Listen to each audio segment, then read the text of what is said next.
बात तो मैंने कुछ और मौज़ूआत पे करनी थी, लेकिन अभी-अभी मुझे कुछ ऐसा पता चला है कि मेरे पाँव के नीचे से ज़मीन लिटरली निकल गई है। और मैं जब आपको भी ये बात बताऊँगा, तो आपके पैरों तले भी ज़मीन निकल जाएगी। हम ठहरे हुए पानी में किनारे पर बैठ करके कंकड़ मारकर एंजॉय करने वाले लोग नहीं है। हम बहती तेज धारा को मोड़ने वाले लोग हैं। और उनकी बातचीत से लगता है कि वो प्रोफेसर रह चुके हैं, क्योंकि वो स्पेस पे बात कर रहे हो, वो टेक्नोलॉजी पे बात कर रहे हो, वो इतिहास पे बात कर रहे हो, वो हिस्टोरिकल पर्सपेक्टिव पे बात कर रहे हो, वो सिविलाइजेशंस पे बात कर, किसी पे भी बात कर रहे हो, तो बहुत ही उम्दा और आला बात करते हैं और उनकी नॉलेज बहुत ज्यादा है। इंतहाई इंपॉर्टेंट मीटिंग्स हुई हैं, उसके अंदर बहुत सारी मेमोरेंडम्स ऑफ अंडरस्टैंडिंग साइन की गई हैं। एक और बड़ा काम किया, उसने अमेरिकन सिस्टम को एक्सपोज कर दिया कि उसके अंदर भी झूठ है, उसके अंदर भी करप्शन है। जैसे वो हमारी नायब है ना, उनकी जस्टिस डिपार्टमेंट का उसने कहा कि वेपनाइज हो गई है, उसके खिलाफ 34 केसेस किए। एक बहुत बड़ा इवेंट हुआ है जी, इंटरनेशनल कम्युनिटी वहां पे आई और 20 दुनिया की जो बड़े ममालिक हैं वो आए, इंक्लूडिंग इंडिया के प्राइम मिनिस्टर नरेंद्र मोदी। और पाकिस्तान में तो इस पर बात नहीं हुई, ना ही हमने इस पर डिस्कस किया, क्योंकि हमारे यहाँ पे मसाइल और हैं। हमें पता नहीं है कि दुनिया में क्या हो रहा है इस वक्त और ग्लोबल लैंडस्केप किस तरह शिफ्ट हो रहा है और क्या चेंजेस हो रही हैं। और फैज साहब, आप ब्रेक से पहले कुछ कह रहे थे, मुझे ब्रेक लेना पड़ी थी, तो मैं सिंपल ही कहना चाहूँगी, आपने बड़ी अच्छी बात की कि आपको पढ़ने लिखने का शौक है, फैक्ट्स एंड फिगर्स पे आप बात करते हैं। तो सर, जो आम लोग हैं हमारे पाकिस्तान में, बहुत से लोग ऐसे हैं जो सॉरी टू से इतने तालीम याफ्ता भी नहीं है, इंटेलेक्चुअल्स भी नहीं है, जिनको नहीं पता चलता कि फैक्ट एंड फिगर पर बात हो रही है, उनको फैक्ट समझ ही नहीं आते। बड़े मासूम लोग हैं हमारे यहाँ जिनको सीधी बातें समझ आती है। महंगाई हो गई है, महंगाई कदों कटेगी, कदों कम होएगी। हमारे पंजाब में तो ये सवाल पूछा जाता है। जमील, आप भी अग्री करेंगे कि हम एंकर्स हैं, हम प्रोग्राम्स करते हैं, तो लोग हमें जो भी मिलते हैं तो वो इस तरह की बातें पूछते हैं कि पुत्र महंगाई बहुत होगी, ये कब कम होगी। सर, आपसे तो बहुत से लोग सवाल पूछते होंगे, जिस जगह पे बैठे हैं आपसे हर बंदा ये सवाल पूछता होगा, आपकी अपनी फैमिली में ऐसे क्वेश्चंस पूछे जाते होंगे। तो आम लोगों को इस बात से कोई सरोकार नहीं है कि क्या हो रहा है, क्योंकि जब बच्चा की रिपोर्ट दी जाती है, फैज साहब आप अग्री करेंगे, एक आम इंसान की नफ्सियात देखें कि जब आप बता रहे हैं सब अच्छा है, इकोनॉमी बेहतरीन हो रही है, करंट अकाउंट खसारे की बात हो रही है, ये सब सारी चीजें बेहतरीन बताई जाती हैं, तो फिर जो टीवी पे सुन रहे होते तो घर बैठा बनता सिंपल एक सवाल पूछता है, फिर महंगाई कम क्यों नहीं हो रही। शबाज शरीफ, दलेर बन जाओ, दलेर। लेकिन आप आंख में आंख डाल के मोदी का नाम लेकर भारत की गंदी सरजमीन को ललकारो। मेरे मुल्क का बच्चा मरा, मेरे मुल्क की मस्जिद शहीद हुई है। मुझे ये लोहे के टुकड़े नहीं चाहिए, मुझे उनका बदला चाहिए। आम सिविलियंस पर ट्रांसफॉर्म के मंत्र पर चल रहा भारत आज उस स्थिति में है कि वो दुनिया को धीमी ग्रोथ से बाहर निकाल सकता है। हम ठहरे हुए पानी में किनारे पर बैठ करके कंकड़ मारकर एंजॉय करने वाले लोग नहीं है।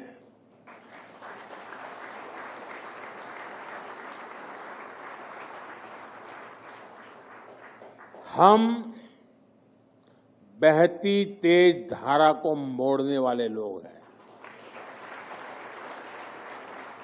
और जैसा मैंने लाल किले से कहा था, भारत समय को भी मोड़ देने का सामर्थ्य लेकर चल रहा है। पाकिस्तान आईटी की फील्ड में इंटरनेशनल लेवल पे कहां स्टैंड कर रहा है, और दूसरे नंबर पे सेकेंडली अगर नेबर कंट्रीज को देखें, चाइना है हमारे साथ, बल्कि हमारे बाद ही जो था वो चाइना आगे वो निकला। ठीक है, इंडिया की बात कर ले, हमारे साथ उसने सफर स्टार्ट किया। आईटी की फील्ड में चाइना, इंडिया, पाकिस्तान, क्या कंपैरिजन है कि कोई कंपैरिजन नहीं?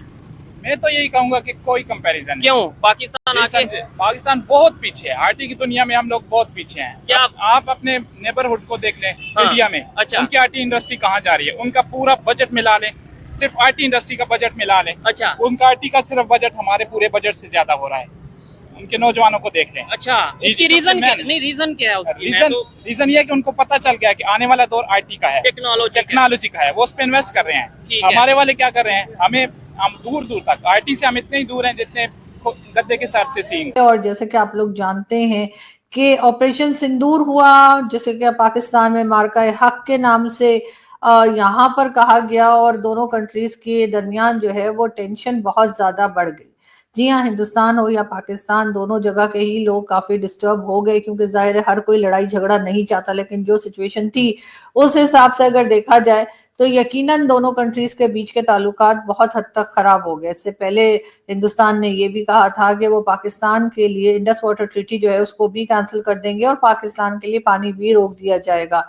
टेंशंस थी कि बढ़ती चली जा रही थी, दोनों तरफ जो है वो सोशल मीडिया बैन कर दिया गया, यूट्यूब चैनल्स बैन हो गए, मेन स्ट्रीम मीडिया बंद कर दिया गया, हर तरफ से ये कहा गया, हर तरफ से यही बात की गई दोनों साइड से कि जी हम किसी किस्म की बात करने के लिए तैयार नहीं है, और एक दूसरे के ऊपर तरह तरह की पाबंदियां जो हैं, जो हो सका गवर्नमेंट से, वो दोनों तरफ से की गई। यकीनन उससे आम लोग जो हैं, आम सिटीजन जो हैं, वो काफी हद तक डिस्टर्ब हुए, और हर एक नहीं चाहता कि हिंदुस्तान पाकिस्तान के लोग, कि हम लोग आपस में इस तरह से लड़े, लेकिन जाहिर है कुछ रीजंस ऐसे होते हैं जो कि गवर्नमेंट्स बेहतर समझती हैं, और इसी वजह से इस किस्म की चीजें जो है कभी कभार हो जाया करती हैं।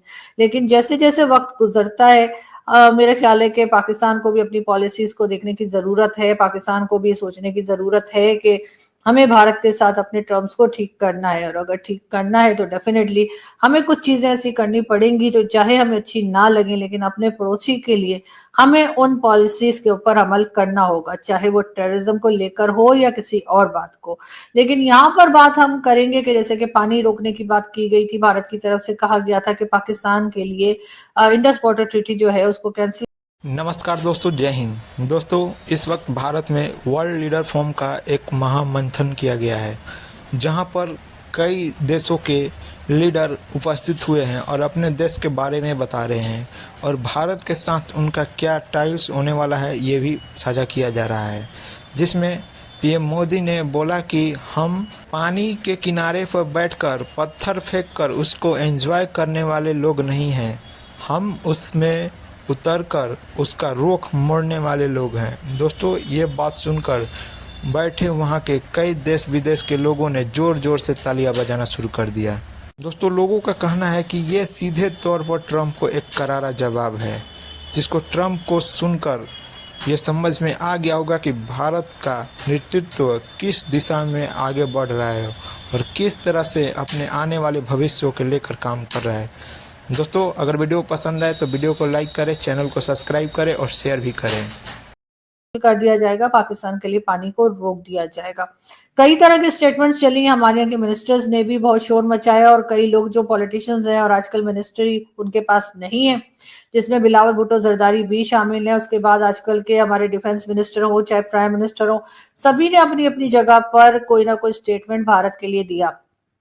ये बताने की कोशिश की गई जैसे भारत हमारा दुश्मन है, और भारत हमारे लिए पानी को रोक रहा है, और भारत हमारे लिए मुश्किल खड़ी कर रहा है। हर तरफ से स्टेटमेंट्स इसी किस्म की आती रही। कई हमारे ऐसे भी कह लीजिए जो जर्नलिस्ट हैं या एनालिस्ट हैं, या फिर ऐसे लोग जो कि अमन चाहते हैं, उन्होंने इस तरह के स्टेटमेंट्स को कहा कि नहीं होनी चाहिए। जो हम कह रहे हैं कि जी कभी ब्लड की बात की गई, कि कभी पानी की साथ बहा देंगे, कभी क्या कर देंगे, इस तरह की चीजों की बात की गई कि ऐसी बात नहीं करनी चाहिए। हमारे जो पॉलिटिशियंस हैं, अगर कोई लड़ाई झगड़ा होता है दोनों कंट्रीज के बीच में, या इवन अगर इंडिविजुअल्स के भी आपस में कोई झगड़ा हो जाता है किसी वजह से, तो एक जगह